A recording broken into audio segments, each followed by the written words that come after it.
Srikanth, son of Srinivas, వయసు 26 సంవత్సరాలు. పెళ్లి సంబంధాలు కుదరడం లేదని మనస్తాపానికి గురై గడ్డి మందు తాగినారు. నిన్న 1 గంట ప్రాంతాన గడ్డి మందు తాగినారు.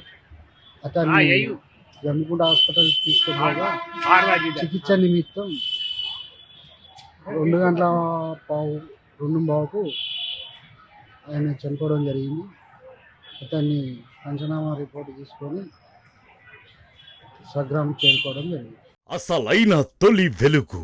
ఫాలో వాట్సాప్ @తొలి వెలుగు official.